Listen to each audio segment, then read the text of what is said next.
A Concreserve está presente nos mais importantes projetos da construção civil. São 36 usinas produzindo anualmente mais de 2 milhões de metros cúbicos do melhor concreto usinado do Brasil. Atendemos obras residenciais e grandes projetos com a frota mais moderna do mercado. Compromisso com os nossos clientes desde a produção até a entrega do concreto com qualidade e preço justo. Concreserve, há 17 anos realizando projetos e concretizando sonhos.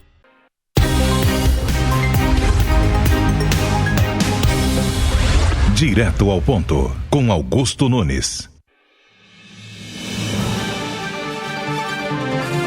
Boa noite.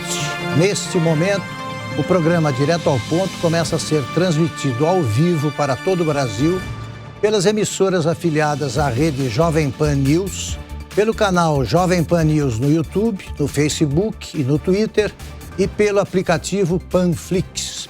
Hoje, a bancada de entrevistadores é formada por 4 jornalistas. Cristina Gremel, colunista da Gazeta do Povo. Clarissa Oliveira, jornalista especializada em política. Fábio Zanini, repórter de política da Folha de São Paulo. E Vitor Brown, apresentador do programa Os Pingos nos Is, aqui na Jovem Pan. Hoje, o Direto ao Ponto recebe o ministro da Controladoria Geral da União, Wagner Rosário. Wagner de Campos Rosário é ministro da Controladoria Geral da União. Militar e auditor de finanças desde 2009, ele é o primeiro técnico de carreira da CGU a se tornar ministro. Wagner Rosário é pós-graduado em Ciências Militares pela Academia das Agulhas Negras e chegou ao posto de capitão do Exército.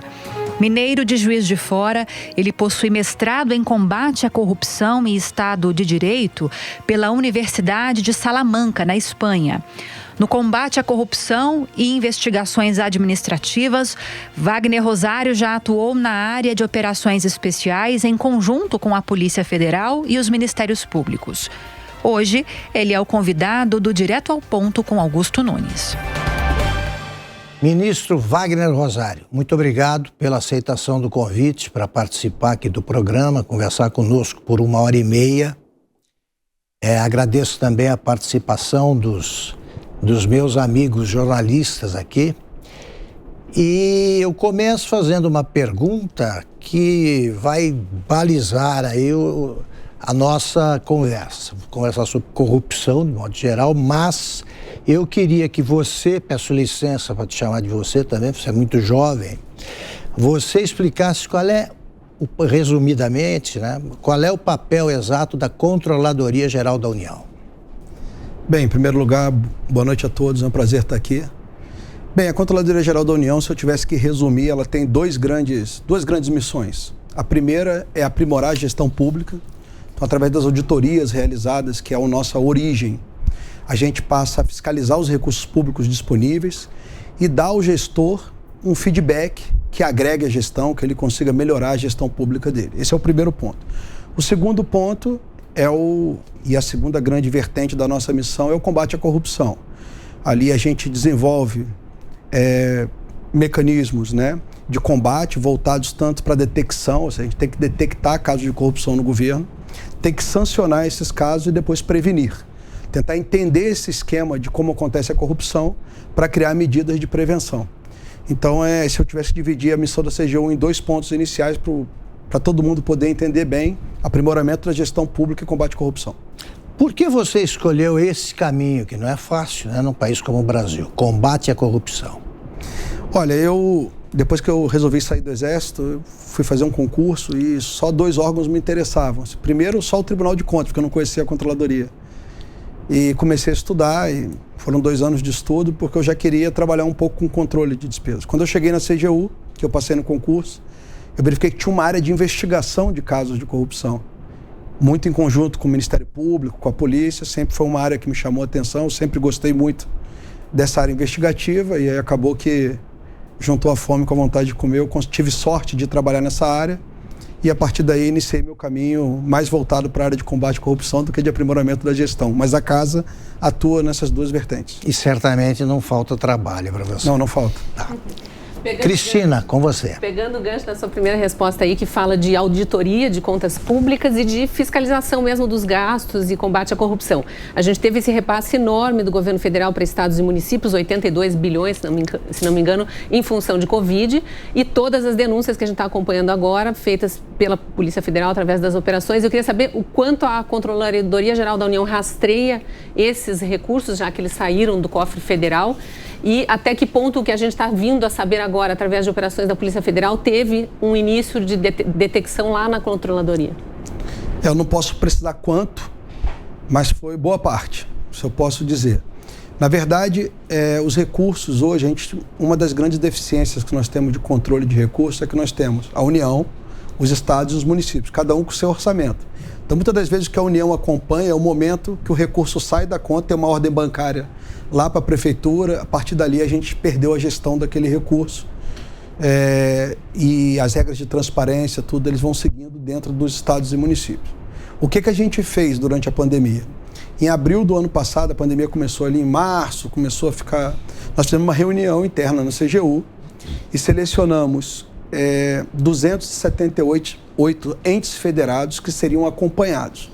E criamos algumas prioridades. Então, todas as capitais de estado, né? Os recursos, todos os estados. Entes federados são cidades... municípios, estados e até a própria União. E até a própria União. Então, nós selecionamos 6 ministérios nossos que iam ter gastos maiores durante a pandemia. Selecionamos todos os estados, todas as capitais de estados, todos os municípios acima de 500 mil habitantes, e dentro da capacidade de cada regional, a CGU tem uma controladoria regional em cada estado. Outros municípios que não eram mais de 500 mil habitantes, mas eram relevantes para aquele estado. E chegamos aí a 278, aí vou botar entes federados aí. A partir daí a gente botou uma equipe em cada estado acompanhando todas as compras realizadas que eram direcionadas à Covid. Né? Compras sem licitação, não é, ministro? A maioria das compras foram sem licitação pela situação emergencial. A Lei 13.979 veio com essa característica. E o que a gente fez? Elas não estavam, em alguns locais tinha uma transparência melhor, em outros nem tanto. Então o que a gente botou foi a equipe para varrer diariamente tudo que se publicava, os sites dessas prefeituras, desses estados. E nós criamos um modelo de planilha enorme e todos os dias os servidores tinham que entrar lá, fazer a busca e preencher a planilha. Chegamos a 38 mil registros, 21 bilhões em compras, que nós pegamos ou nos sites, ou no Diário Oficial dos estados, dos municípios, e a partir daí nós começamos a fazer uma triagem. Olha, as empresas, acompanhávamos as empresas que venciam a licitação, então a gente começava a olhar, olha, ele comprou aqui um determinado equipamento de proteção individual. Então a gente começava a selecionar a planilha, quem tinha comprado máscara, quem tinha comprado qualquer equipamento. Respirador. E começamos a comparar preços. Esse foi o primeiro passo. Quando tinha o resultado da licitação, a gente botava essa empresa. A gente varria a empresa também. A empresa tem funcionário. A empresa foi criada quando? Agora. A empresa funciona, entrava no Google Street View, essa empresa ela funciona num local que se parece com uma empresa ou não? Ela vende milhões e não tem nenhum funcionário? Que lógica é essa? Então nós começamos a juntar essa série de dados e isso gerou as 53 operações que nós fizemos em conjunto com a polícia. Se eu não me engano, eu vi uma reportagem, não sei se é correto, que a polícia fez 77 operações de Covid. Então, se 53 foi com a gente, basicamente os dados foram muito voltados para essas informações que nós fomos buscando num trabalho quase que manual nesses 278 entes. E quais foram, só continuando para complementar, quais foram os maiores absurdos, as coisas que mais chamaram a atenção nesse rastreamento que foi feito? Algumas compras com um valor... A gente não queria se basear somente com compras acima do preço de mercado, porque nós sabíamos que na situação da pandemia, onde a gente tinha demanda muito alta pelos mesmos produtos e uma falta desses produtos, o preço, com certeza, ele ia aumentar. Então a gente nunca se baseou somente nesses valores, mas toda vez que ele caía já quando a gente fazia a média de preço, dividia em quartil, e ele estava lá no quarto quartil, ou seja, aqueles que compraram mais caro já era um sinal de alerta que ligava. Aí casava com isso, a empresa não tinha funcionário. Né? Ou vendia vinho. Ou o KNAI dela o cadastro dela para as atividades econômicas que ela desenvolvia não se relaciona em nada com o que ela estava vendendo. Então, tudo isso a gente ia juntando. Então, os absurdos eram esses. Empresas que não tinham funcionários, empresas com preço 300% acima do preço de mercado, quando juntava mais de 3 tipos de alertas, a gente falava, aqui a gente tem que começar a aprofundar. Né? Quando, às vezes, é até esperado que durante uma pandemia os preços estejam caros, a empresa, mas quando a gente olha, no geral está tranquilo, só o preço que foi caro, vamos acompanhar se vai entregar, se não vai entregar. Então, foi um trabalho bastante difícil, bastante manual, mas ele trouxe resultados importantes, inclusive na área de gestão, porque nós fornecemos para os demais municípios e estados e até para o governo uma média de preço nacional. Né? Não teve só uma função, muito pelo contrário, a nossa ideia de início era de gestão, mas depois voltou um pouco para a área anticorrupção. Agora, ministro, a gente sabe que com a CPI da Covid, grande parte da movimentação da base do governo tem sido na direção de cobrar uma investigação dos repasses federais aos estados e municípios. Como está se dando o relacionamento da CGU com o Palácio do Planalto nessa questão? De que forma que está se dando esse intercâmbio entre a Executivo e a CGU? Bem, a propósito, ministro, seguindo a pergunta da Clarissa, aqui nós temos o César Lima perguntando quando serão investigados os recursos enviados pelo governo federal aos municípios. Temos também o Coelho perguntando o seguinte: o Estado de São Paulo registrou o saldo positivo no orçamento de 2020 por conta da ajuda bilionária recebida para o combate à pandemia. A União pode requerer a devolução de parte dessa ajuda caso não se comprove sua destinação no orçamento de 2021? Hélio Ribeiro, o que está achando das investigações da CPI do Covid? O pessoal está evidentemente interessado em saber o que é que houve quanto ao chamado Covidão também, e quando será investigado, ou se já está sendo investigado. Né? Sim. Dividindo aqui as duas respostas, a primeira pergunta que você fez, Clarissa, a gente tem as informações que nos são solicitadas, que a maioria das solicitações que vieram da própria CPI, até agora. Então, nós fornecemos o número total de auditorias que nós fizemos, os trabalhos prévios, por exemplo, para evitar casos de corrupção no governo, toda licitação que ia ser aberta, e muitas licitações por dispensa de licitação, a CGU tentava ao máximo fazer uma verificação prévia, levantando riscos dessa licitação, identificando problemas. Nós olhamos 36 processos que somaram 9,2 bilhões em compras pelo governo. Então, isso tudo visava evitar casos de corrupção ou casos desse tipo. Tudo isso a gente está mandando para a CPI, encaminha também para o pessoal do governo que está acompanhando. As operações, os dados das operações, nós passamos todos os dados de operações que nós tínhamos, né, e os trabalhos que o governo fez de melhoria da transparência, de participação social. Então, o que a gente tem feito, basicamente, é passar as informações dos trabalhos que foram realizados. Bem, já em relação a essa atuação, é porque a gente sabe que o SUS ele tem uma gestão tripartite, tem estados, tem município, tem união. Então, toda essa pandemia ela tem que ser tocada dentro dessas competências que a União tem, que o Estado tem, que o município tem. E parece que o foco da CPI tem sido muito a gestão federal, trazendo aí diversas responsabilidades para a gestão federal, e a gente sabe que a gestão não é simples só a gestão federal, ela envolve muita gente, e nós identificamos vários casos de corrupção em estados e municípios. Então, eu acho que a população, por uma questão de justiça, ela quer, se vamos olhar os problemas em total e vamos olhar o que aconteceu de errado nos estados e municípios, principalmente por essas operações que aconteceram de mau uso de recurso público. A CPI está interessada nessas informações sobre os estados? Olha, nós encaminhamos, se ela vai fazer uso ou não, agora é aguardar. Fábio Zanini. Ministro, boa noite. Ministro, o ex-ministro da Saúde, Eduardo Pazuello, na semana passada esteve na CPI da Covid. Um dos pontos mais polêmicos foi a questão do contrato com a Pfizer para fornecimento de vacina. O ex-ministro foi muito questionado de por que não foi assinado, por que não havia resposta e tudo mais. Um argumento que ele deu é que havia pareceres contrários a esse contrato da CGU e da AGU. Eu queria perguntar para o senhor se realmente houve esses pareceres, se a CGU recomendou que não se assinasse o contrato com a Pfizer e por quê? A gente emitiu um parecer, se não me engano, no dia 3 de março, que basicamente analisava riscos do contrato e algumas exigências, cláusulas que eram sigilosas e que preocupavam o governo como um todo, né? Então, cláusulas de pagamento de garantias que a empresa não seria responsabilizada, algumas cláusulas, que eu acho que não era nem da Pfizer, era da Janssen, ela trazia uma possibilidade de majoração dos preços, caso houvesse modificação. Então, você fechava um contrato que ele poderia mudar o valor a maior depois.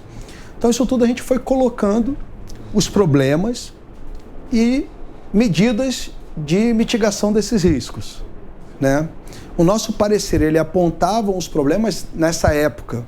Eu acho que 10 ou 11 dias depois já foi aprovado o projeto de lei que deu origem à lei que autorizou, que criou as condições para que essa compra fosse realizada. A gente já tinha acesso a essa documentação, a SPL. Então, quando a gente deixou claro que existiam esses problemas, mas que, tomadas medidas sugeridas de mitigação de risco, os contratos poderiam ser assinados.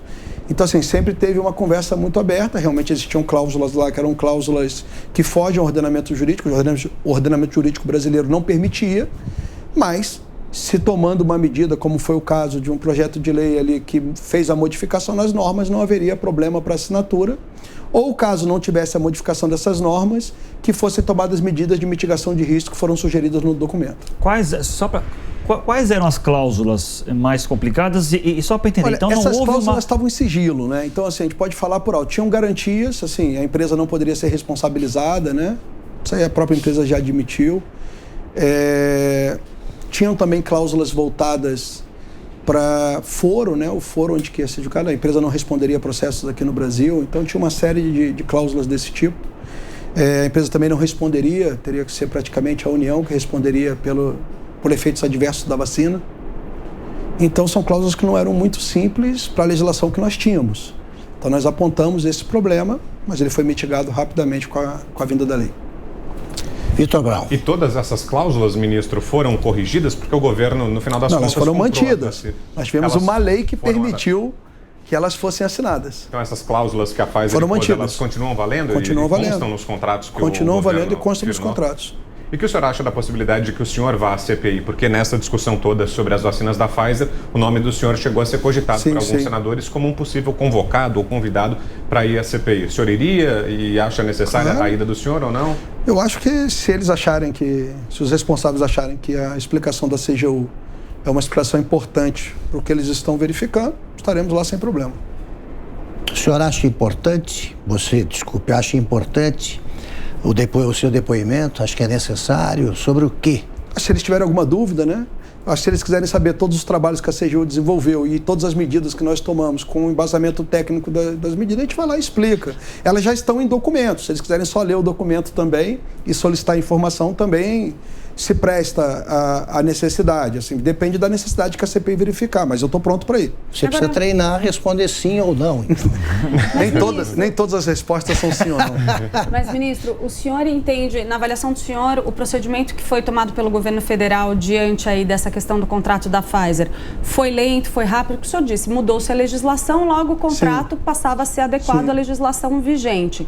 Dentro desse processo, o governo federal, na sua avaliação, agiu de alguma forma omissa, demorou para dar uma resposta para essa questão da compra das vacinas? Olha, do momento que a gente deu um parecer, a gente recebeu no final de fevereiro, se não me engano. Demos parecer muito rápido, 3 de março, a gente já tinha dado parecer. Então foi bastante célere, inclusive já tinha um projeto de lei já em andamento, que mostra que essa conversa já vinha acontecendo. Então, o que o governo tinha que fazer foi feito de forma célere. As reuniões anteriores eu não participei. Mas nós temos vários problemas ali, né? O pessoal pensa que é só assinatura. Mas você tem que, quando você vai comprar qualquer produto, você tem que verificar a logística do produto. A gente sabe que a vacina da Pfizer tem características diferenciadas. Não adianta eu comprar uma vacina que ela tem que ser mantida a menos 70 graus e eu trazer para o Brasil sem nenhuma logística pronta. Então, tudo isso eu acho que foi levado em conta pela equipe, que era bastante diligente do Ministério da Saúde, e eles só assinaram o contrato no momento que eles chegaram. Mas pelo menos eu não tenho acompanhado todo esse trâmite das vacinas, nem da CPI, mas pelo que eu verifiquei, o próprio representante da Pfizer disse que não era bem uma proposta antes, que eles estavam chegando. Tem também o seguinte, às vezes você oferece milhões de vacinas, mas muitas estão para o final do ano, e o governo está precisando de vacinas num período mais curto, e no mais curto não tem a logística necessária para entregar. Então tudo isso é levado em consideração e só quem estava negociando pode explicar esses detalhes. No que eu participei, o que eu vi foi uma ação bastante efetiva e bastante célere do governo. Mas só para tirar uma dúvida, ministro, o senhor foi acionado em fevereiro desse ano, 2021. Sim. Mas a Pfizer, a primeira proposta é de abril, maio do ano passado. Demorou todo esse tempo para o Ministério da Saúde pedir a opinião para a AGU? Não, mas ele pediu em relação à assinatura do contrato já. A gente entrou para a assinatura do contrato. De tantos meses, antes eles estão discutindo entre eles. A CGU não tem necessidade de participação. Né? Mas o senhor não acha que demorou demais? A CGU só entra depois da assinatura de um contrato. Ou então, se o Ministério resolver por bem, o Centro de Governo resolver por bem, que a CGU participe da reunião. Se bobear, meus técnicos participaram de várias reuniões antes, né? Se você me pedir detalhes, eu realmente não sei, não posso te explicar. Então, não posso te dizer nem que demorou, nem que não. Eu acho que não demorou quando a gente entrou, e também aí tem que verificar qual foi o prazo, quais foram as conversas com a empresa que eu não participei. Então fica difícil eu dar uma opinião sobre uma coisa que eu não participei. Mas então que a partir do momento em que a CGU foi chamada a participar do processo, o senhor diz então que não houve a lentidão, mas que o senhor não sabe dizer se houve uma demora anterior a esse momento em que vocês ingressaram. Porque eu não sei a data que iniciaram as contratações com a Pfizer. Eu lembro, muitas das vezes eu encontrava com os integrantes do Ministério e falaram, olha, a empresa está oferecendo até agora uma quantidade muito pequena de entrega, e cláusulas bastante problemáticas. Você tem cláusulas problemáticas, mas muita vacina, você, numa gestão de risco, você fala, vou aceitar. Agora, se você corre muitos riscos para poucas vacinas, o Brasil ele é um país um pouco diferente, né? Ele não é um país que tem 9, 10 milhões de pessoas, temos 220 milhões de pessoas, e é óbvio que você tem que fechar contratos que sejam aderentes à sua população. Então, assim, eu posso me manifestar sobre o que eu participei. No momento que eu participei foi sério.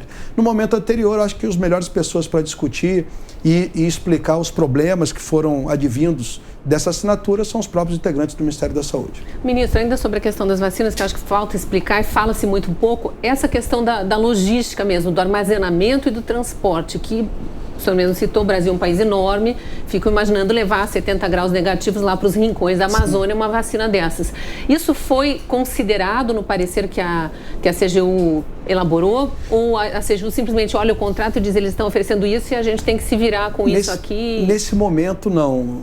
Pelo que eu me recordo, eu li o nosso parecer, que veio da equipe técnica e da área jurídica, mas não eram esses problemas no momento. Porque eu pergunto Porque isso... a gente não tinha nenhum tipo de solução logística no ano passado.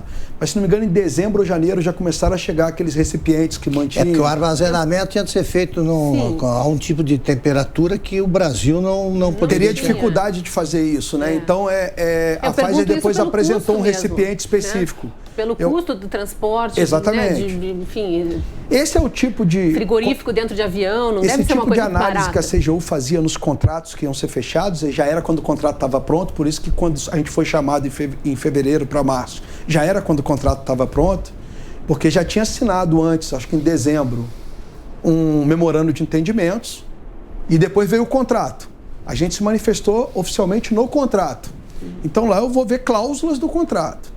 O que é diferente da discussão que teve antes, que aí foram os integrantes do Ministério da Saúde, mais os profissionais que foram colocados juntos, que discutiram, olha, a logística, discutiram como é que isso ia ser entregue, se existia uma forma de receber essas vacinas e manter essas vacinas em condições de ser aplicadas na temperatura determinada dentro do país, aí isso tudo é o Ministério da Saúde que tem que explicar e, com certeza, isso foi colocado dentro do ponto da discussão sobre a aplicação da vacina. O ministro, tem um outro caso também que o governo recentemente procurou a CGU, a Controladoria Geral da União, que é o caso do orçamento paralelo. O ministro do Desenvolvimento Regional pediu que a CGU ajude a investigar se existe ou não orçamento paralelo. Isso foi a partir de uma reportagem do jornal Estado de São Paulo e o próprio governo pede que a CGU faça essa apuração. O que é que já foi levantado até agora? O que é que já se tem de informação? Existem indícios de que haveria esse orçamento paralelo ou não? Qual a situação, ministro? Vamos lá explicar isso aí para a gente. Eu acho que a reportagem, ela trouxe um ponto, cometeu equívocos, misturou assuntos e aí virou uma coisa difícil de ser explicada. Então vamos lá, primeira coisa, o orçamento ele é único, a peça orçamentária ela é única. Então eu acho que usar a palavra orçamento secreto é uma coisa escondida, se os valores estão lá, ela não é secreta, né? Hoje mesmo eu fiz questão de entrar no site da Codevasf, fui lá nas ações apontadas, tem lá várias especificações das compras, inclusive quem indicou, o parlamentar que indicou aquilo ali. Então, secreto ele não é. Então, a primeira mentira, ou a primeira ilação que a gente bota na reportagem é essa. Depois ele diz que o orçamento secreto foi direcionado diretamente para a compra de tratores superfaturados. A reportagem não diz qual trator foi superfaturado, quanto foi pago. Então, na verdade, o que o ministro Marinho pediu para a gente foi o seguinte: CGU, olhe para mim se os tratores adquiridos pelo meu ministério estão superfaturados. Que talvez, não sei se foi pago esses tratores. Se ele foi pago, era superfaturado. Se não for, não é nem a nomenclatura correta. Mas a gente vai verificar isso. Além disso, a CGU já tinha, desde início de 2020, detectados alguns problemas em alguns contratos firmados na Codevasf. E a gente começou uma investigação, não foi nem uma investigação, foi um trabalho de auditoria em cima desses contratos, eles estão em andamento. São 8 trabalhos que estão mais analisando as compras. A gente verificou que essa execução desses recursos que vem nessas ações específicas de compra de equipamento ou de pavimentação, elas são executadas ou diretamente pela Codevasf, ou diretamente pelo Ministério do Desenvolvimento Regional, ou com convênios com municípios. E a gente já tinha verificado que quando você faz convênio nos municípios, você tem duração muito prolongada dessas obras, porque muitas das vezes o município não tem condições de você tocar com um projeto adequado isso aí, depois os recursos ficam parados e normalmente com um aumento de preço cerca de 20%. A Codevasf criou um modelo de registro de preço que eles colocam por estado e eles tentam criar nessa obra um padrão de preço que atinge qualquer obra que for acontecer ali, no caso de obra de asfaltamento, de pavimentação, qualquer obra que se encaixar ali. Isso tem um problema, porque não tem projeto básico específico, não tem projeto executivo. O que a gente está fazendo? A gente está fazendo uma comparação. Ó, esse aqui era ruim, esse aqui não é o melhor, mas eu tenho que comparar aqui para ver o que é menos pior. Esse é o trabalho que a gente está fazendo. Então o trabalho está sendo feito bem, de forma bastante ordenada. Os tratores a gente está verificando. Às vezes você repassa um recurso e na ponta tem corrupção. Isso pode acontecer. Então mas o problema é que a reportagem ela já diz que aquilo ali era um esquema de corrupção, de desvio. Isso tem que ser verificado, ela não apresenta provas, né? Eu acho que essa é a fragilidade da reportagem, que tentou chegar a conclusões antes de aprofundar as investigações, que não são fáceis. Ela baseou o preço dos tratores, pelo menos a gente já verificou isso, numa cartilha destinada aos parlamentares, alegando que aquilo ali era uma base de preço desses equipamentos, desses maquinários do governo. Aqui o governo não tem base de preço de maquinário. Então é mais uma informação equivocada, mas pode ser que no final a gente encontre algum problema. Então é isso que a gente está fazendo um trabalho de verificação, e o ministro Rogério Marinho solicitou que a gente verificasse todas as aquisições do MDR. Tem prazo para a conclusão desse trabalho, ministro? Olha, esses 8 processos que eu falei iniciais já estão acontecendo desde o início do ano passado, tá? Em várias contratações feitas em estados diferentes. São atas de... Essa do Marinho, eu tinha uma ideia inicial de uns 20 a 30 dias, mas a equipe já me pediu em torno de 60 dias aí, só que nós vamos ter verificações intermediárias. Nós temos como chegar a conclusões de pontos, para não esperar 60 para sair o resultado todo. O que a gente conseguir verificando com o tempo, a gente vai soltando já como se fosse relatórios intermediários. Aliás, quem aciona a controladoria? Quem pode acionar? Eu posso? A gente pode? Qualquer um pode denunciar. Qualquer pessoa, como é que faz? O senhor pode entrar lá no Fala BR, que é o sistema onde pode fazer as manifestações de ouvidoria do governo, como denúncia, elogio, representação. É o mesmo local onde eu posso pedir acesso à informação pela LAI. Ali eu me manifesto, direciono para o órgão que eu quero, ou para a própria CGU, explico os casos, se for uma denúncia, e a CGU vai dar a resposta no prazo especificado em lei. Porque você disse que quantos pontos, digamos, chamemos assim, foram investigados? Qual foi a expressão? Entes federados? 278. 278. Então, isso aí, por quantas pessoas? Tem número suficiente de funcionários, a controladoria? Pois é, a CGU está batendo agora, nós estamos com cerca de 1.800 e poucos servidores. Eu tenho mais de 250 cedidos para cargos do governo, né? Temos um servidor da CGU que é secretário executivo de ministério, tem outro que é secretário em outro ministério, ocupam cargos relevantes dentro do governo federal. Então isso aí eu tenho que atuar na área de auditoria, eu tenho que atuar na área de corregedoria. É pouca gente. É pouca gente. Se Deus quiser, eu tive reunião essa semana com o ministro Paulo Guedes.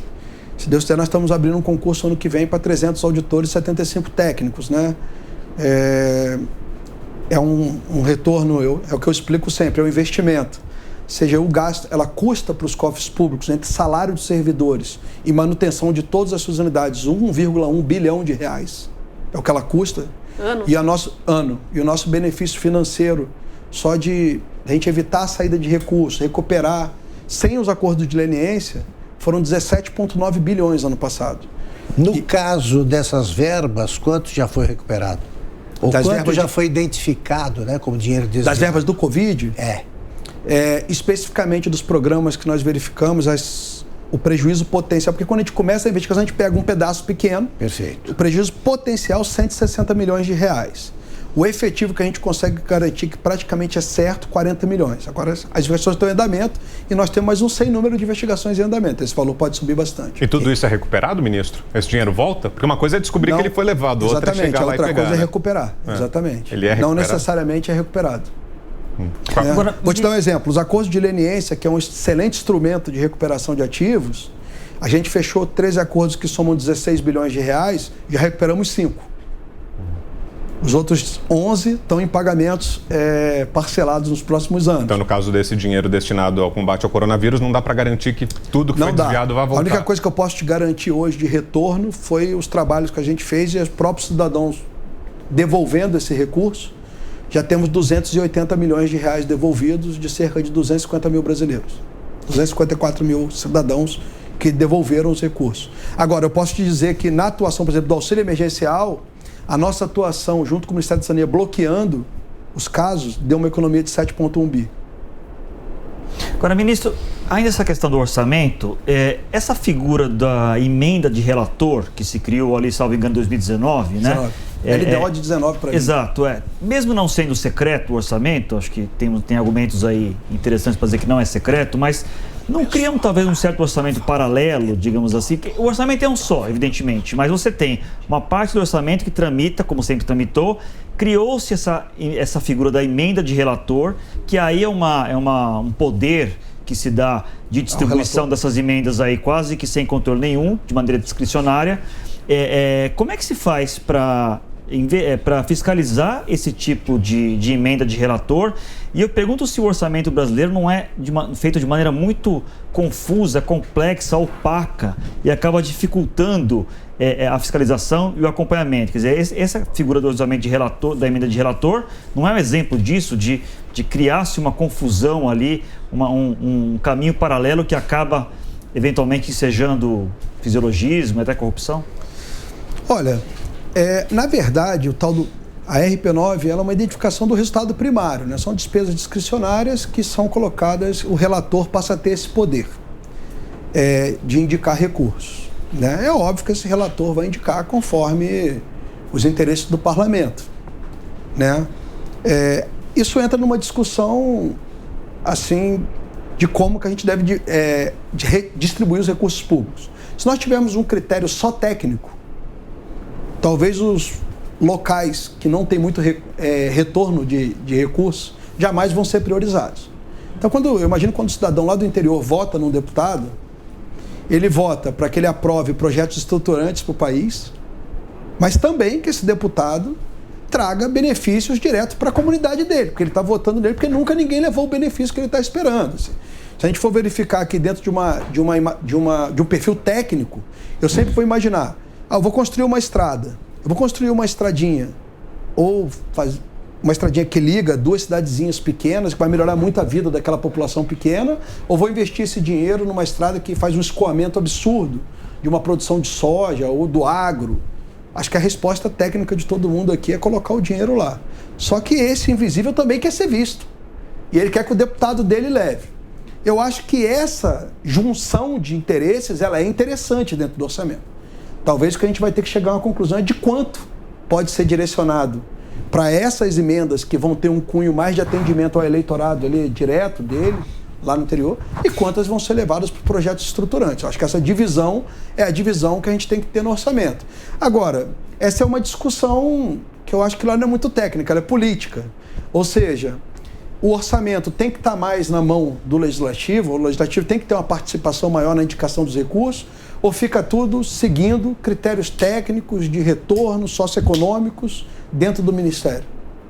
Essa é uma discussão que não veio amarrada na lei. A lei não amarra que o RP9 deveria ser tratado de uma maneira ou de outra. A LDO de 2020 já prevê que o governo tem que soltar um regulamento até 45 dias da aprovação da lei sobre essa regulamentação da utilização do RP9. Para esse exercício, nós já vamos ter essa regulamentação interna do governo. Mas, ministro, a gente vê que as emendas parlamentares vêm sendo usadas recorrentemente, cada vez mais, como moeda de troca em grandes votações estratégicas para o governo federal. Ou seja, não acabou havendo aí uma distorção desse mecanismo que o senhor descreveu, de garantir ao parlamentar que ele possa destinar algum recurso específico para a sua base eleitoral, para se transformar numa forma de remunerar os parlamentares eleitoralmente lá na frente por uma votação ou um voto numa questão que seja estratégica para o governo? Olha, Cris, essa é uma visão que você está tendo. Assim, você está tendo uma visão de que nesse momento você está buscando o apoio. Você pode também ter outra visão. A visão é que você está privilegiando aquele deputado e isso ele decidiu apoiar o governo. Se ele não fosse privilegiado, ele não ia apoiar em outras medidas estruturantes. Uns vão chamar isso de compra, outros vão chamar de votos, outros vão chamar isso aí de articulação política. O que eu falo é o seguinte: se tiver com o dinheiro indo para onde ele tem que ir, isso nós vamos fiscalizar. Se não tiver tendo corrupção, esse é o papel. Podemos discutir politicamente agora se é melhor colocar mais recursos para um lado ou para o outro. É uma discussão que eu acho que essa discussão ela é importante para todos nós, para que a gente possa aprimorar o orçamento. Agora, simplesmente, é o que eu falei, quem quiser acusar o governo vai usar esse argumento, você está comprando base. Não, às vezes você está negociando politicamente, está dando um apoio, desde que aquela pessoa coloque os recursos para serem aplicados na vontade da sociedade, para atingir seus eleitores, eu não vejo nada de problema nisso.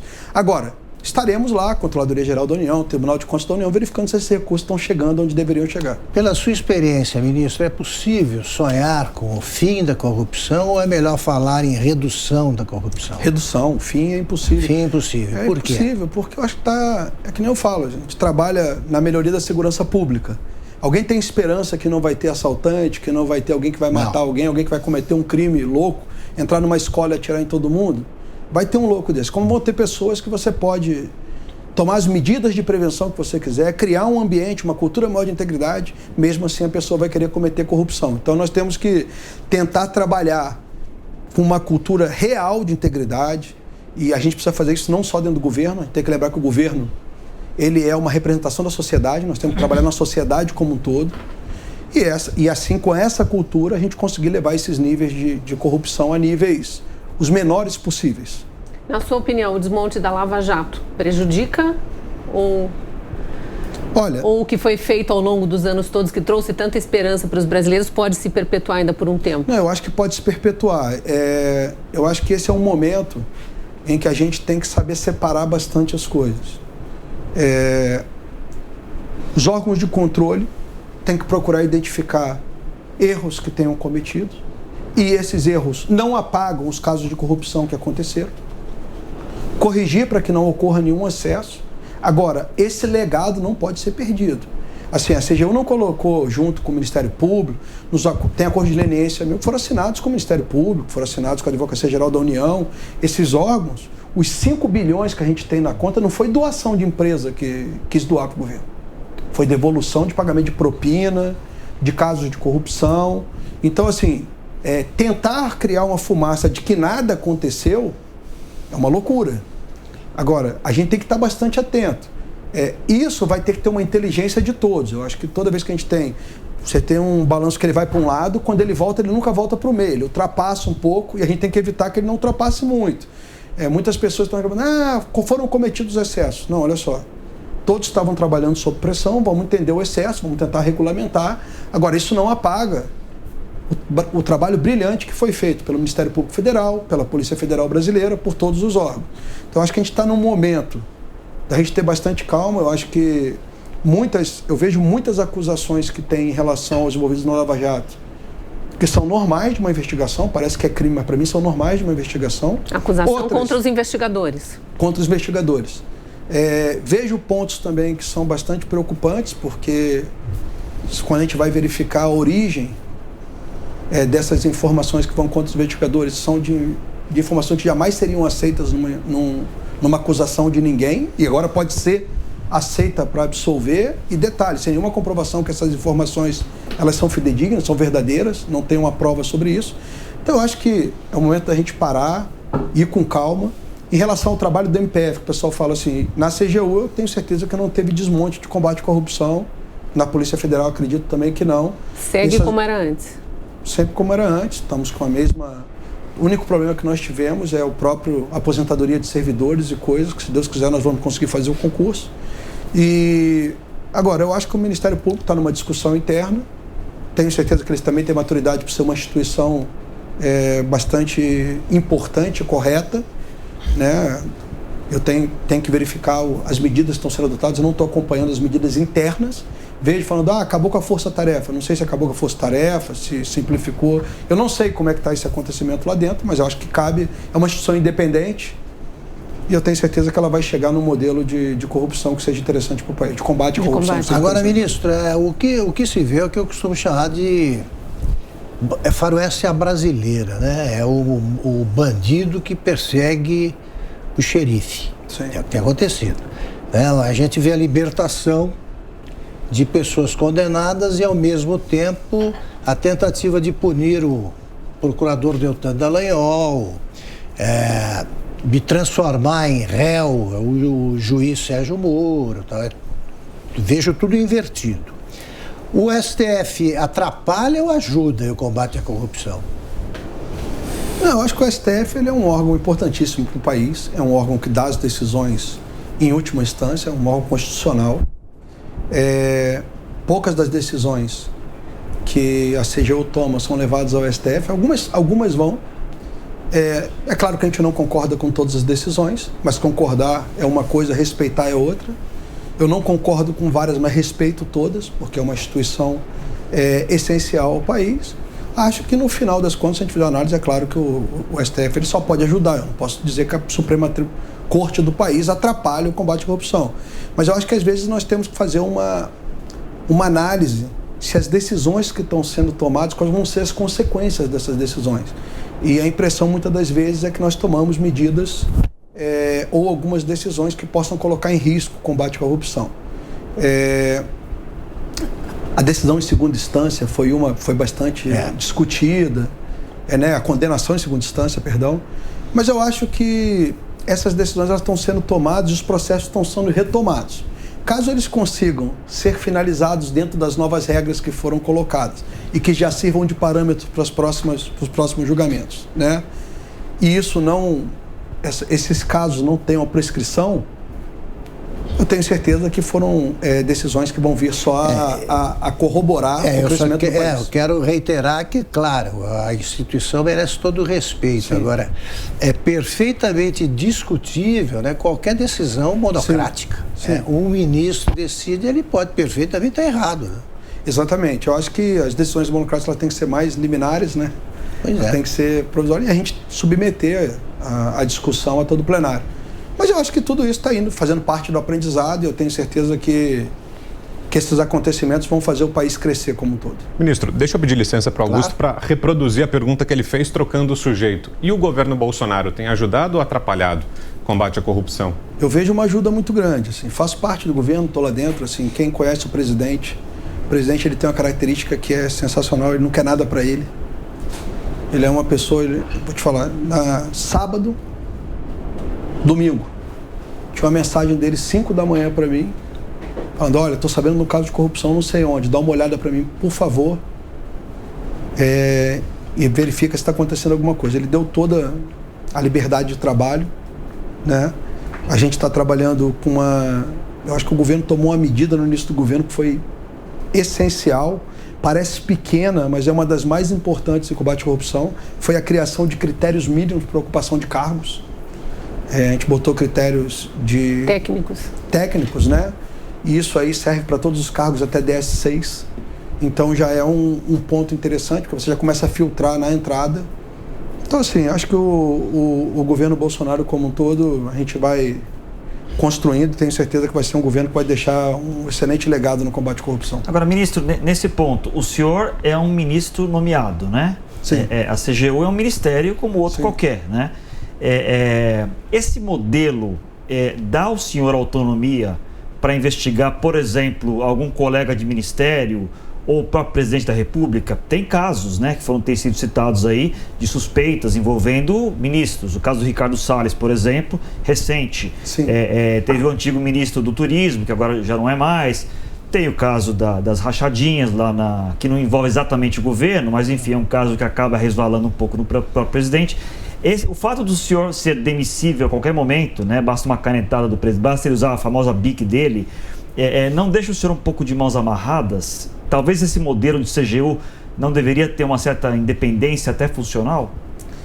Olha, eu sou bastante crítico desses conceitos de independência. Eles não são explicáveis assim como o pessoal fala. Eu vou dar exemplos sobre isso. Primeiro ponto, a CGU não fiscaliza. Eu fiscalizo as contas dos ministros, mas eu não toco investigação contra ministro. A CGU não tem capacidade de punir ministro. Então, essa possibilidade de eu estar passando a mão na cabeça do ministro, ela é mínima. Eu sou demissível do cargo, mas os servidores não. E eu não tenho capacidade de influenciar nas decisões dos servidores. Então, a equipe ela tem toda a liberdade de chegar à conclusão. E eu também não investigo o presidente da República. Né?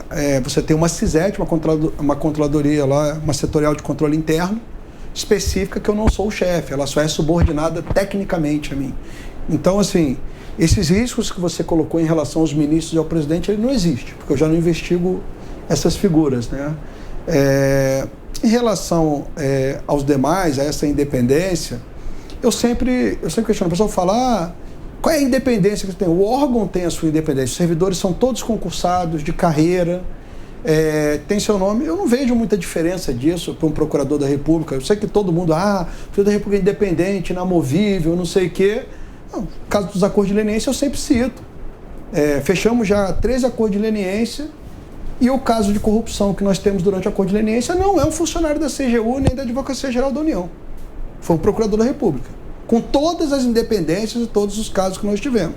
Então, assim, o modelo é cultura de integridade, os servidores são de carreiras, têm sua independência para trabalhar, sua autonomia, e nós tocamos, como tocamos em todos os governos. Fui ministro no governo Temer, fui ministro no governo Bolsonaro, tenho toda a liberdade para trabalhar, e eu acho que esse fato de eu não investigar nem o presidente, nem os ministros, também contribui muito para que o órgão não tenha nenhum tipo. Quando os casos envolvem essas autoridades, eles têm foro privilegiado, e aí vai seguir as investigações comuns, a não ser que os trabalhos que nós fizermos na aplicação dos recursos venha de alguma maneira corroborar para que outros órgãos responsabilizem essas autoridades. Mas a CGU propriamente dita não fiscaliza essas autoridades. Ministro, o senhor disse que não fiscaliza diretamente o presidente, mas foi chamado recentemente na Câmara dos Deputados para dar explicações sobre gastos de férias do presidente, né? Foi aquela polêmica toda. Pode explicar o que foi dito lá? Parece que o senhor, inclusive, justificou por que aumentou os gastos com segurança na presidência de Jair Bolsonaro em relação a presidentes anteriores. Sim, é porque quando fizeram o chamamento para mim, eu acho que os deputados desconheciam que eu não é a CGU que fiscaliza os gastos da presidência, sim a CISET presidência. E eu falei para o presidente, não sou eu, mas você vai ter que mandar alguém, se o senhor quiser. Não, Wagner, vai lá e representa, você faz parte do governo, você vai lá e pode levantar todos os dados e levanta. E foi o que a gente fez, levamos os dados à Câmara justamente para explicar o seguinte, primeiro ponto, os gastos do presidente, da segurança do presidente, os gastos diretos com a manutenção da residência do presidente, elas são feitas por cartão corporativo, né? Esse cartão corporativo, ele tem 100% de transparência. No tanto que as pessoas falam, não tem transparência nenhuma. Eu falei, como é que você sabe que o gasto aumentou? Todo mundo falou, o gasto aumentou não sei quantos por cento. Como é que você sabe se não tem transparência? É a primeira pergunta que eu faço para as pessoas que colocam em dúvida. É porque a gente dá transparência aos valores, mas não damos transparência ao detalhe dos gastos, como acontece nos cartões corporativos que não estão envolvidos ou em atividades sigilosas ou na segurança do presidente, por questões óbvias. Vou te dar um exemplo. Muitas das vezes, vou dar um exemplo primeiro dos gastos para as pessoas terem noção. O presidente faz uma viagem. Se as tropas lá, quartéis que pertencem àquela cidade, vão participar da segurança do presidente, A compra da alimentação dos soldados é feita com cartão corporativo. Não é só o núcleo que cuida do presidente. O núcleo faz a segurança aproximada, mas tem a segurança diária. Os custos da segurança diária, quem paga é o cartão do presidente. O avião presidencial, ele tem um levantamento de custos que não é o combustível que ele utiliza. Tem lá eles fazem toda uma verificação, preço de manutenção, preço que foi a aeronave, eles dividem isso no tempo e criam um valor do custo da aeronave, que ela vai existir com a aeronave voando ou não voando. Então, tudo isso a gente informa como gastos do governo. Então, nesse caso, o que eu fui lá explicar é que nós tivemos um aumento, a gente comparando os gastos, eles têm um sistema dentro da presidência que acompanha esses gastos. Todos os gastos ficam num sistema específico do cartão para o pessoal interno e eles acompanham. No caso da pandemia, os militares que fazem a segurança do presidente não estão podendo ficar no mesmo quarto, porque é regra sanitária. Então, praticamente, ficam sempre 2 por quarto. Dobrou o gasto de hospedagem. Ponto. A viagem foi no final do ano. Então, o presidente normalmente fica em quartéis, essas coisas, o gasto dele é zero. Mas o pessoal da segurança, às vezes, não tem espaço, fica em hotel também. E aí você tem que pagar o hotel. Por exemplo, o Guarujá estava mais caro. Então, tem todas as medidas de segurança que estão ali envolvidas. E aí, foi o que falaram, mas não dá para diminuir? Eu falei, se você quiser ir lá, tem um profissional da área de segurança que disse que o necessário é aquilo. Se alguém quiser ir lá, cortar para deixar mais barato e o presidente sofrer um atentado, quem cortou responde, não sou eu que vou entrar nesse corte. Aliás, o atentado que ele sofreu na época da campanha também influenciou nesse aumento de gasto, se não me engano. Pode ter certeza que depois o dele já não é mais um risco de assassinato, é uma constatação. Já houve uma tentativa de se assassinar o presidente, então o nível de segurança da equipe de segurança do presidente subiu muito de nível, os gastos com isso vão aumentar. Então foi o que eu falei, o pessoal, mas gasta muito. Eu falei, é o gasto que se tem para ter um presidente, ou tranca o presidente dentro do palácio. Foi o que eu falei, você pode aprovar uma lei aqui no Congresso, ele ficar trancado, vende o avião, vende tudo, vai diminuir os custos, mas a gente sabe que isso é impossível. Então, eu acho que a sociedade tem que saber que é caro. Ministro, tem algum país que você apontaria como um modelo a oferecer lições para o Brasil, que o Brasil poderia seguir? Qual é o país que combate com mais eficácia a corrupção, a seu ver? Olha, eu acho que os países que têm um combate mais efetivo à corrupção, eu conheço poucos países que têm um combate tão efetivo quanto o Brasil.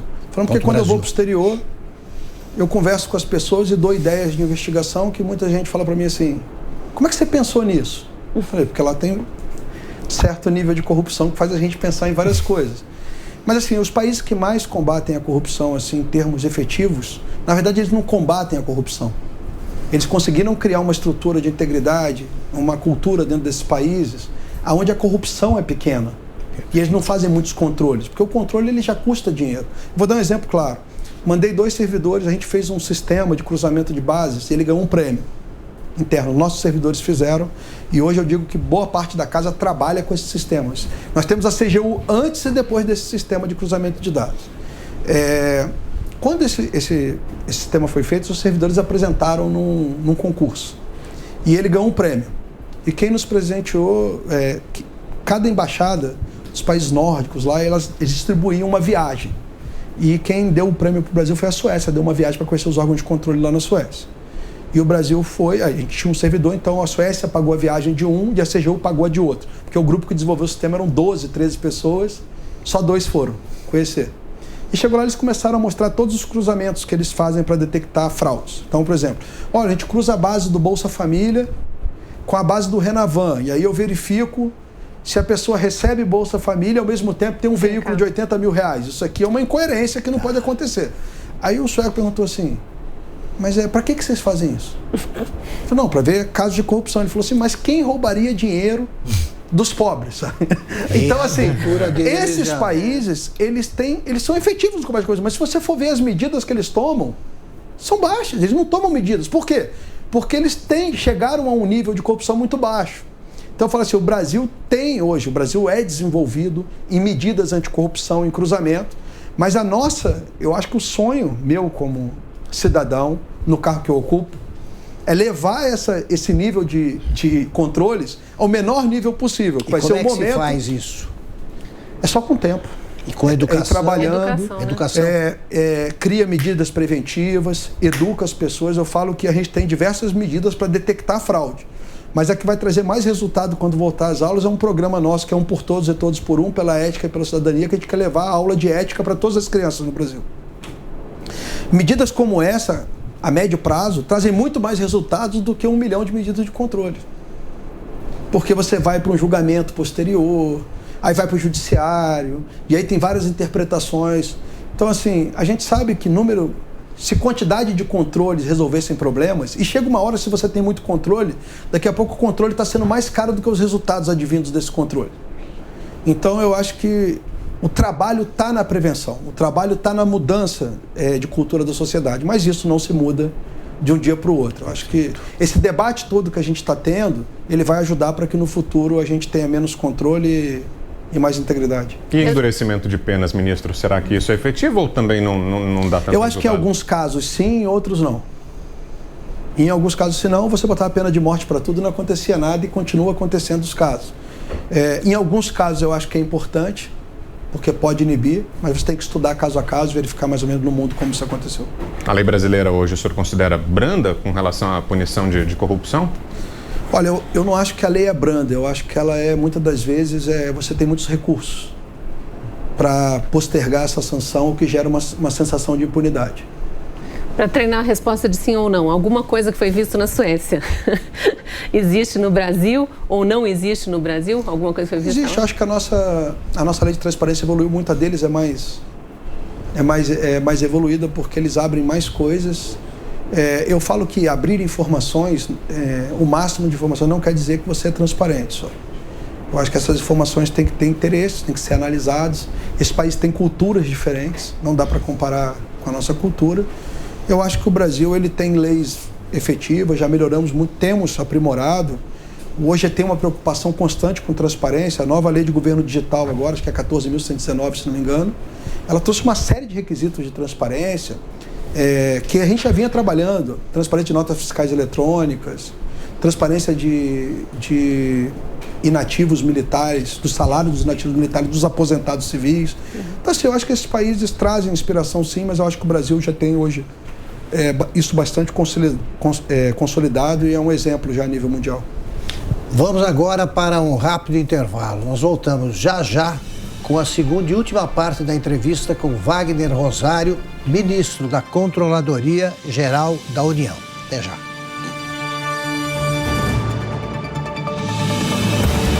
Direto ao ponto, com Augusto Nunes. Em seu primeiro aniversário de lançamento, o Tigo 8 da Caoa Chery é o novo rei dos SUVs de 7 lugares, superando o tradicional Toyota Hilux SW4 e todos os outros de todas as marcas. É a tecnologia de nova geração conquistando o mais alto degrau da indústria automotiva mundial. Acesse d21motors.com.br/ofertas e conheça todas as condições que a Caoa Chery preparou para comemorar essa liderança.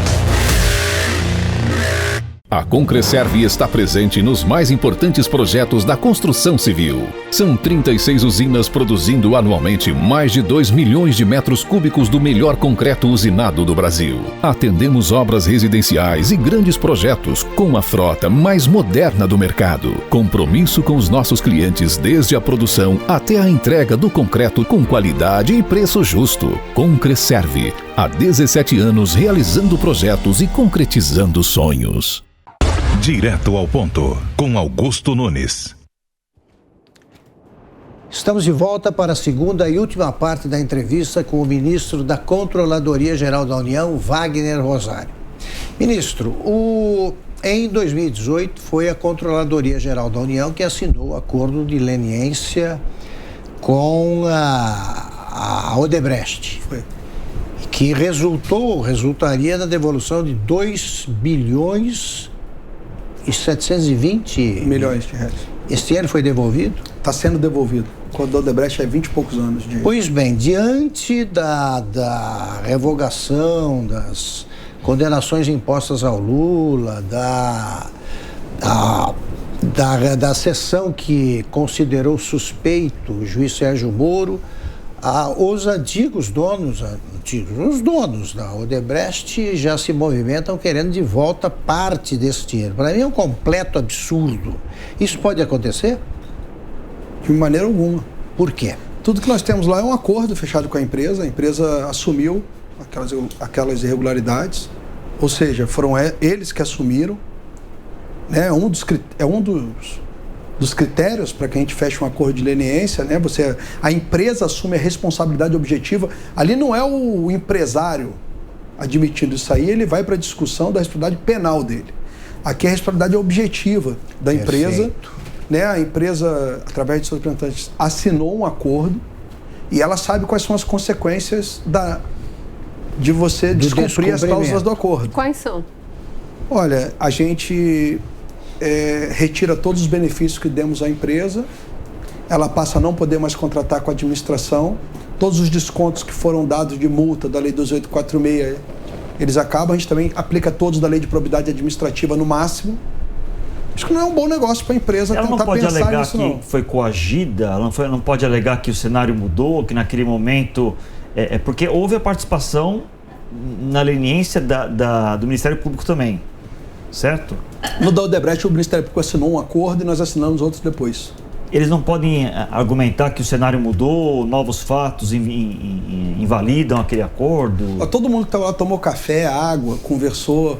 Quando estava em dúvida, podia sair para conversar. Ninguém foi coagido a nada, eles têm toda... O senhor não vê possibilidade nenhuma, então. Quer dizer, essa decisão do STF não vai interferir em nada? Não interfere em nada dentro dos acordos da empresa. Bom saber. Nem com a Odebrecht, nem com as outras empresas que assinaram? Nem com nenhuma.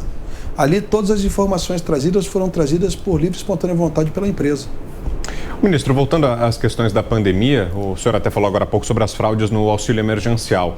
O senhor acha que alguma medida poderia ter sido tomada antes para coibir esses desvios? Porque foi um valor muito grande, né? Que o pagamento foi feito às pressas, é claro, mas as regras não poderiam ter sido feitas de forma a mitigar esses casos de corrupção? Acho que não. A gente tentou melhorar as regras agora, também não sei se vai trazer um resultado muito efetivo.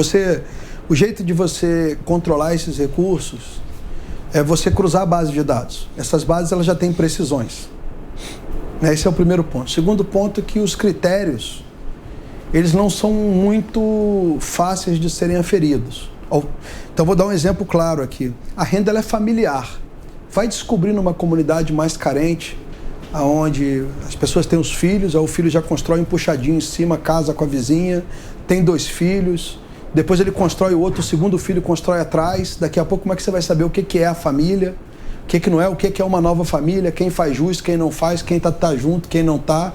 A mulher, por exemplo, monoparental, como é que você sabe se ela é casada, se ela não é casada, se ela é juntada, porque esse valor modifica. Então, assim, quando você vai nesses detalhes, boa parte dos recursos tem que ser pela boa-fé das pessoas. O sistema, ele pega os casos que são mais gritantes, mas dentro da realidade é muito difícil você descobrir isso. Então, assim, a gente vai bloqueando. É o que eu falei, bloqueamos 7,1 bilhões de reais em pagamentos na primeira etapa. Wagner, é pouco. Acho que a gente conseguiu empenhar 230 bilhões. É pouco, mas 7 bilhões paga muita gente. Então, assim, a gente conseguimos fechar mais 109 milhões através de outros levantamentos. Então, assim, são as fragilidades do sistema. Nessas horas que a fiscalização feita pela própria população pode ajudar também, pode ajudar. Porque eu vi que na página do auxílio emergencial tinha os nomes, você procurava o nome na lista. 68 milhões informe se essa pessoa merece estar recebendo ou não. As pessoas podiam dar essa informação. Isso deve ter ajudado, imagino. Por isso, a gente deu transparência. Foi a CGU, através de um trabalho conjunto com a Caixa, com o Ministério da Cidadania, com todos os envolvidos, nós botamos em transparência ativa para toda a população saber quem são os beneficiários. Entra lá, procura o nome do seu vizinho, denuncia. Por quê? Porque esses são os controles. Às vezes eu falo assim, você pega numa comunidade, tem lá um casal, certo? Aquele casal tem 2 filhos. Não está registrado no local nenhum que essa pessoa, que os 2 são casados. Aí ela declara, eu sou mãe, sou monoparental, eu tenho dinheiro, em vez de R$600, são 1.200.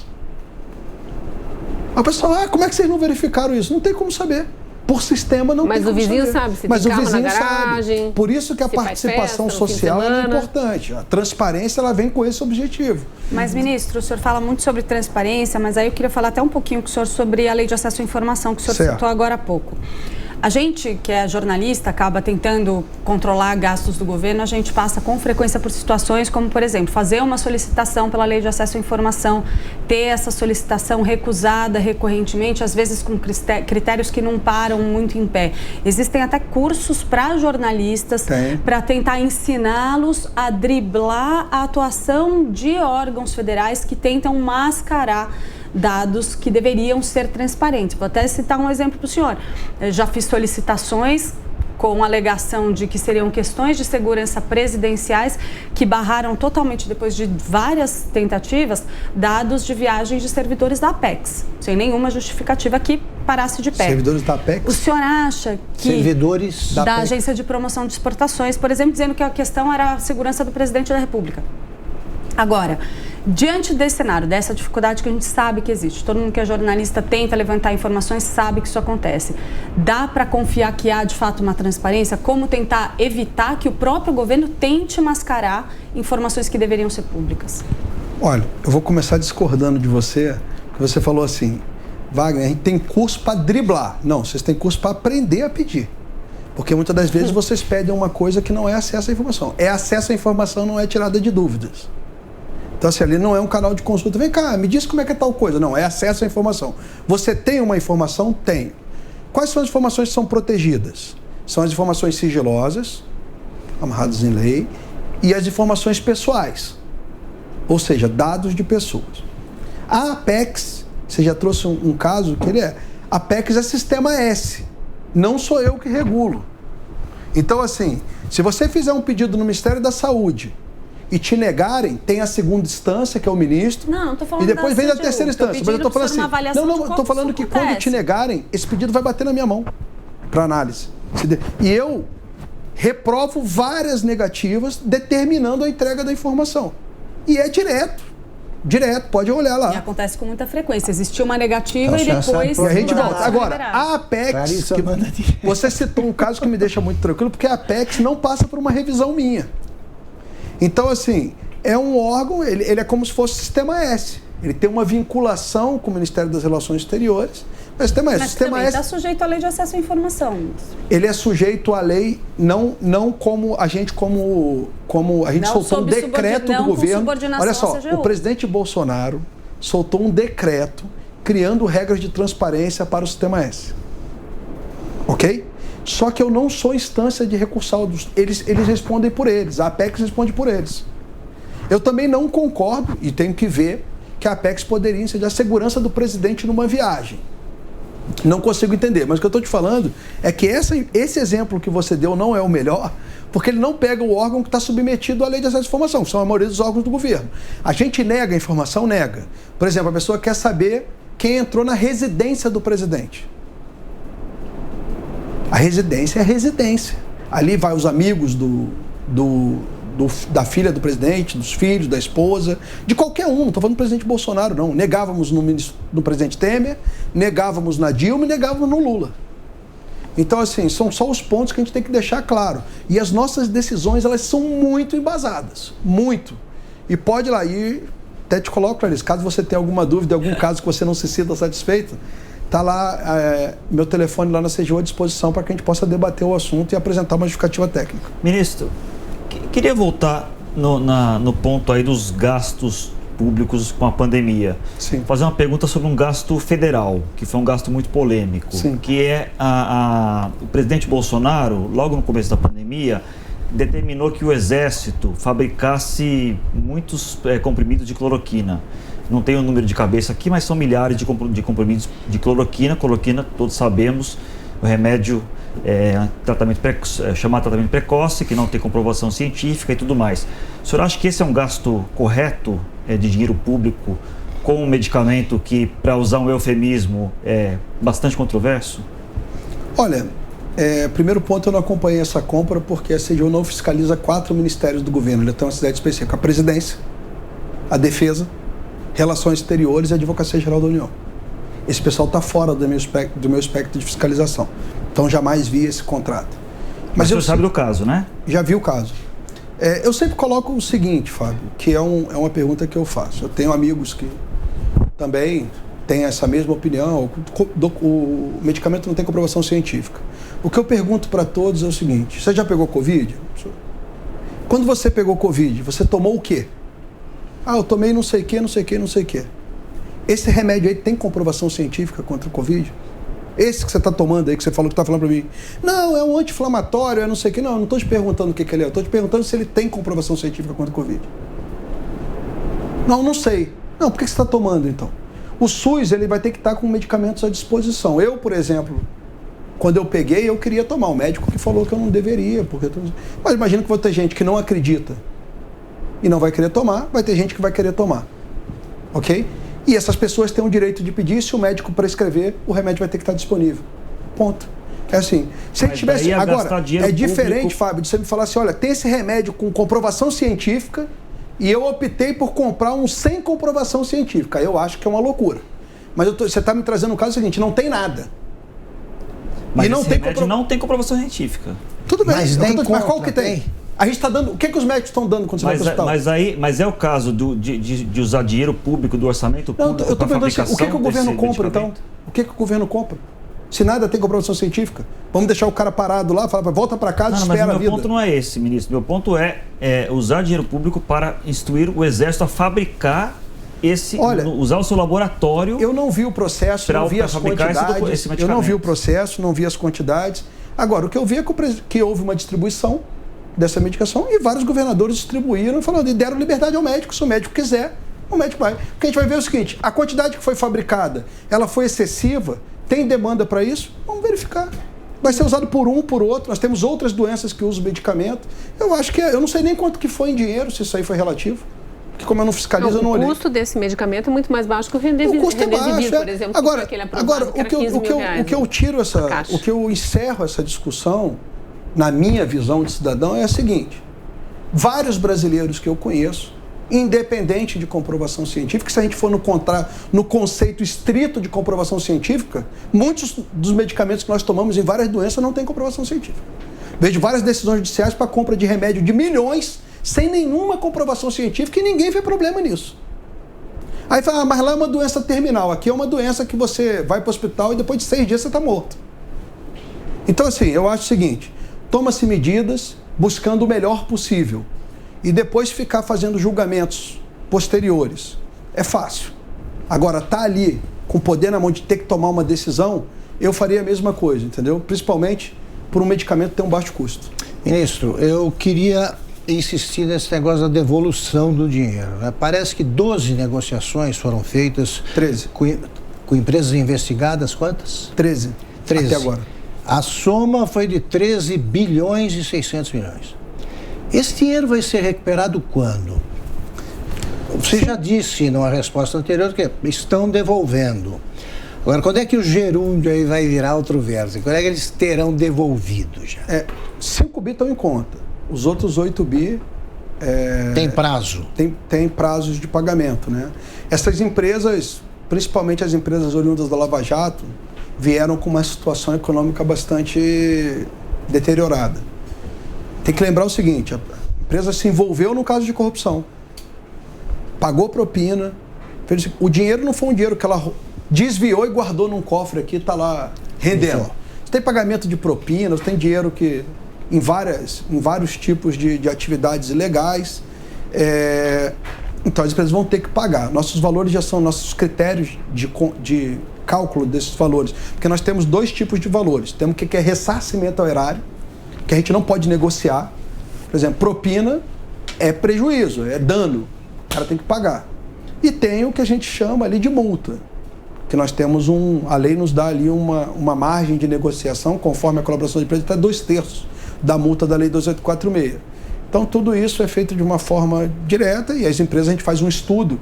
É contratada uma empresa de auditoria, ela verifica a capacidade de pagamento da empresa, e aí esse pagamento, às vezes, ele começa até menor no início, porque a empresa está praticamente quebrada, e vai aumentando depois com a retomada da empresa.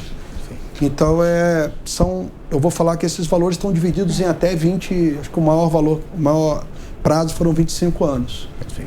Ministro, na semana passada eu estive com o ministro do Meio Ambiente, Ricardo Salles, numa outra entrevista, e ele mencionou, a gente questionava sobre a questão das ONGs na Amazônia, e ele mencionou um trabalho que foi feito pela CGU de cruzamento de dados de todas as ONGs que atuavam naquela região até o momento em que ele assumiu e quantas recebiam dinheiro público. O senhor lembra desse trabalho, o que resultou? Não lembro dos números, Se eu falar aqui, eu lembro que tinham bastante, né, que recebiam. Muitas ONGs vivem de dinheiro público, né?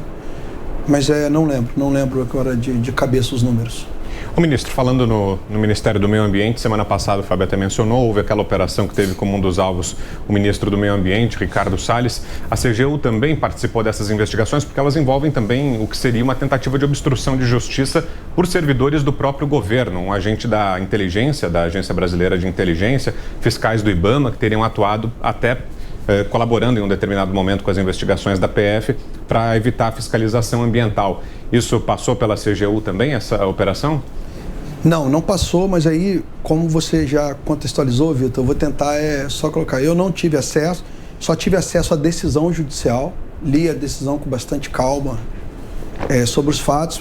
Pelo que eu verifiquei, toda decisão, imagino que se a decisão está baseada nisso, eu não tive acesso aos autos do inquérito, mas imagino que sempre na decisão se bota um resumo do que é importante. Basicamente, foi uma norma assinada pelo presidente do IBAMA, em que cortaria uma etapa de uma investigação e isso facilitaria algum tipo de contrabando legal ou algum tipo de irregularidade. Não existe ali, pelo menos eu não identifiquei no processo, nenhuma vinculação de pagamento de propina ou de corrupção. Conversamos lá, tive a oportunidade de conversar com o pessoal do meio ambiente. Eles falaram que a medida foi tomada devido a já uma incapacidade e aquela fiscalização específica não evita o problema principal que se tem. Eles falaram que já tem até decisão judicial em primeira instância nesse caminho. Então, assim, o governo tem uma confiança muito grande no ministro Ricardo Salles. O ministro Ricardo Salles é uma pessoa muito inteligente, muito preparada. Então, pela qualidade dele, pela qualidade da equipe, acho que o governo tem uma confiança grande de que as investigações vão acontecer. Temos confiança no ministro, temos confiança na Polícia Federal, no STF, e temos certeza de que a investigação vai ser feita e vai ser tudo esclarecido. Porque o que me preocuparia era eu encontrar na decisão alguma coisa. Olha, caiu um dinheiro de alguma madeireira na conta de alguém com benefício, e isso não existe na decisão. Tudo isso vai ser verificado. Então eu tenho certeza existe só que uma suspeita, né? O ministro Alexandre de Moraes ele cita que o escritório do ministro Salles tem um repasse ali que é identificado como atípico, né? De 14 milhões de reais, né? Eu não considero a definição correta. De atípico esse termo? Atípico não é isso. A definição de atípico em lavagem de dinheiro é quando você tem uma regularidade de movimentação e de repente ela é atípica. Falar que você movimentou 14 milhões e isso é atípico, pode ser que não. Se você tem uma empresa... E é desde 2012, né? Isso. Vou dar um exemplo aqui. Se você tem uma empresa que movimenta todo ano 1 milhão. Você movimentou 10 milhões, isso é atípico. Agora, falar que num período de tempo eu movimentei 15 milhões, e são 7 anos, eu movimentei 2 todo ano, botar 14 para quanto ficar 7. 7 vezes 2, 14. Isso não é típico. Então, assim, na decisão que eu li, não existia assim, olha, movimentava-se um valor e de repente o valor saltou. Dizia que houve movimentações atípicas que de 2012 até 2020 foram 14 milhões. Então, como eu não tive acesso aos autos, não tive acesso ao RIF, mas assim, essa leitura que eu tive, e assim, está tudo ainda muito no início, as investigações vão dando, mas quando você tem uma busca, você tem essas coisas, querendo ou não, você já tem uma condenação prévia das pessoas, isso é muito ruim, porque caso não seja confirmado nada, não se tem a mesma cobertura do que no dia que se abre as investigações, e isso é sempre muito pesado para quem está sofrendo, mas eu confio muito no ministro Ricardo Salles, assim como o governo como um todo, e confio muito nas instituições que estão tocando o processo. Eu tenho certeza que no final será tudo esclarecido e vai prevalecer o que for melhor para o país. Agora, ministro, você falou da necessidade de utilizar a educação, a formação das pessoas para que a corrupção diminua. Agora, como nós estamos falando aqui de remédios comprovados cientificamente, cadeia não é um deles. Como? Cadeia. Evidentemente. Cadeia é um excelente remédio para alguns casos, né? Resolve, né? Resolve. Se não resolve em reformar a pessoa, pelo menos para ela ficar isolada da sociedade, eu acho que ela resolve. Mas está difícil manter o pessoal na cadeia, né? Tá difícil. Mas vamos chegar lá. Eu tenho fé. Ministro, acho que na semana passada o senhor participou do lançamento de um Plano Nacional de Prevenção à Corrupção, que foi elaborado pela CGU, mas em parceria com outros órgãos. O que exatamente é esse plano e ele pode efetivamente sensibilizar governantes locais a tomar mais cuidado com os gastos públicos? Olha, em primeiro lugar, eu vou dar um mérito a quem mais merece. Assim, nós trabalhamos realmente, mas eu vou falar que quem mais se dedicou foi o Tribunal de Contas da União. Então, tirar as redes de controle nos estados atuaram. A gente vê que o Tribunal de Contas teve uma participação muito forte e bastante bacana com um projeto piloto, que nós conseguimos participar do piloto também, auxiliando o tribunal lá no Mato Grosso do Sul. Basicamente é um diagnóstico inicial, com uma série de perguntas aos gestores, aonde eles vão respondendo algumas perguntas que identificam fragilidades dentro de um programa de integridade. O que é um programa de integridade? É um programa implementado dentro da instituição pública que ele visa detectar, prevenir e sancionar casos de corrupção. Então verifica, ele tem uma estrutura pronta para sancionar, ele tem capacidade de detectar, ele tem instrumentos para que isso ocorra, tem um envolvimento da alta administração bancando a implementação dessas medidas. Então a gente faz um diagnóstico que ele teria que pagar caro por isso. Então foi desenvolvido um sistema, o TCU atuou muito nisso aí, que ele dá uma resposta ao gestor. A partir dali, quando o gestor receber essa resposta do diagnóstico de como ele está, nós vamos entrar com cursos para o gestor, com capacitações para essas equipes, para que eles possam melhorar. Por exemplo, a CGU desenvolveu o Fala BR. É o nosso sistema de denúncia, solicitação de acesso à informação, qualquer manifestação você faz por ali. Nós passamos gratuitamente para os municípios. Por quê? Para eles não gastarem dinheiro, receberem um sistema que já está estruturado. Então, tudo isso a gente vai oferecendo mecanismos e ferramentas para que o gestor consiga, sem custo, começar a melhorar a integridade dele. Começar a melhorar os sistemas de defesa dele para casos de fraude e corrupção. Então, assim, é um trabalho bastante bacana, voltado muito para estados e municípios, também para a União, mas a União já está nós já estamos com o nosso programa de corrupção já andando, né? Que é o nosso programa de integridade, já conseguimos aprovar esse programa em 100% das unidades do governo federal, da administração direta, autárquica e fundacional. Então, assim, os estados e municípios vão poder obter não só esse diagnóstico, o diagnóstico é o inicial, mas depois todo o treinamento e todo o material necessário, eu tenho certeza que os órgãos conjuntamente vão conseguir ajudar muito. Ministro, corruptos existem em todas as profissões, entre os jornalistas, né, por exemplo.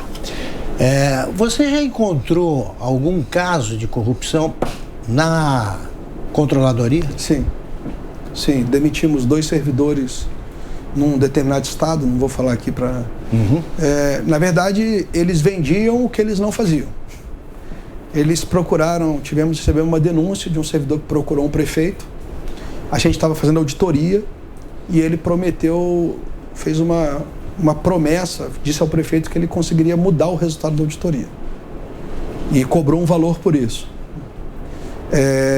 Fizemos a investigação, fizemos a Polícia Federal, e a gente viu que ele não tinha acesso de mudar o relatório. Então, se o relatório viesse... Não tinha como mudar. Ele não tinha como mudar, mas ele falava... que não entregaria. Ele vendeu que não entregaria, mas ele sempre falava assim, se o relatório ficasse bom, ele falava, só ficou bom porque eu atuei.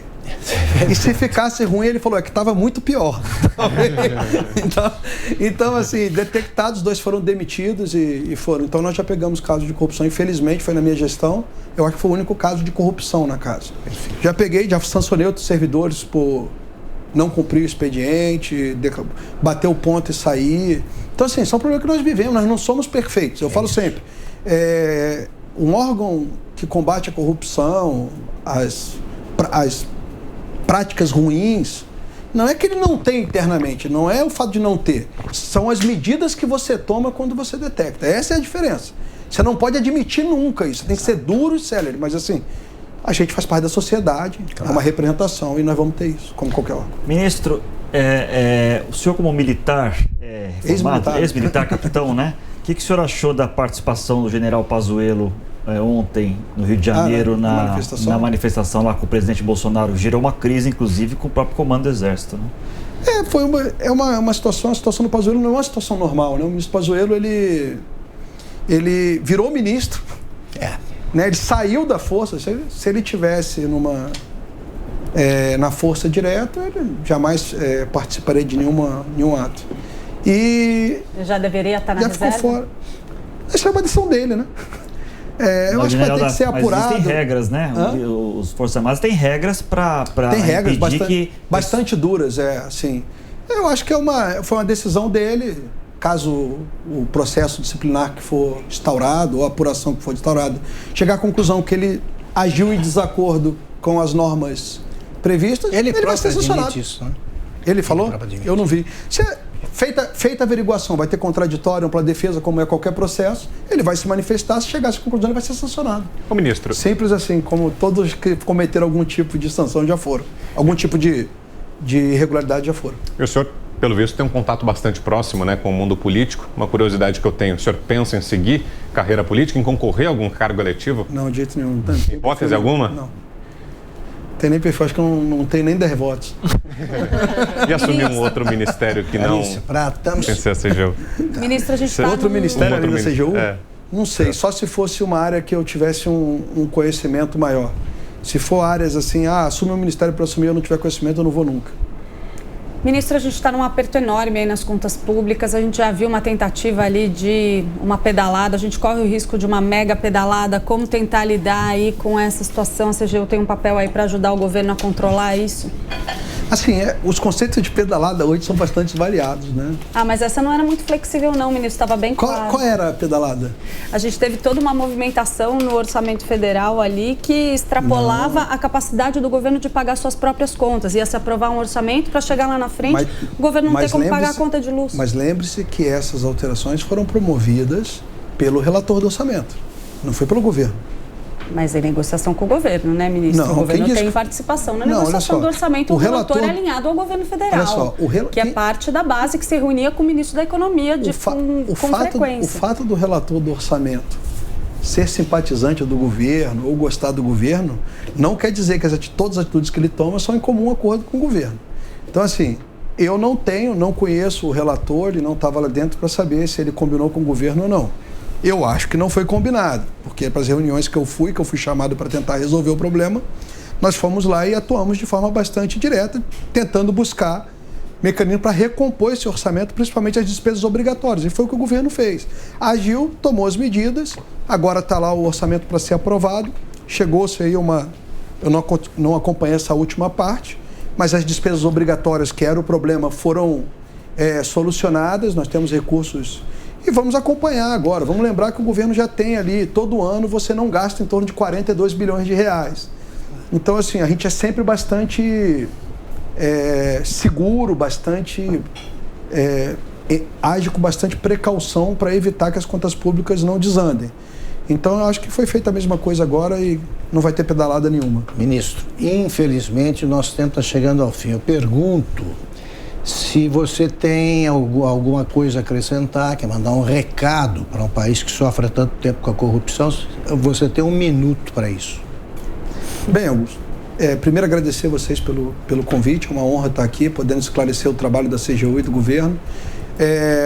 Acho que a gente tem que continuar nesse ritmo, ou seja, atuando. Acho que o Brasil precisa muito a gente se unir em torno de propósitos comuns. A gente hoje vive um país bastante dividido. Isso às vezes dificulta um pouco o andamento de políticas públicas, da busca do que é melhor para o Estado. Mas eu acho que isso tudo faz parte do nosso amadurecimento, nós estamos amadurecendo. A CGU vai continuar firme, atuando com autonomia, com independência, independente de eu ser indicado pelo presidente ou não. Temos um quadro bastante técnico e bastante qualificado. E eu tenho certeza que esse quadro vai contribuir muito para o crescimento do país. Isso, muito obrigado de novo pela aceitação do convite, pela conversa franca aqui com a gente. Eu queria agradecer também aos participantes da bancada, que é a Cristina Gremli, o Grêmio, né? Grêmio. Esse sobrenome alemão é meio difícil. Larissa Oliveira, Fábio Zanini e Vitor Braun. Nosso programa está disponível em todas as plataformas do Grupo Jovem Pan. Muito obrigado pela audiência e até a próxima segunda, às 9h30 da noite. Até lá.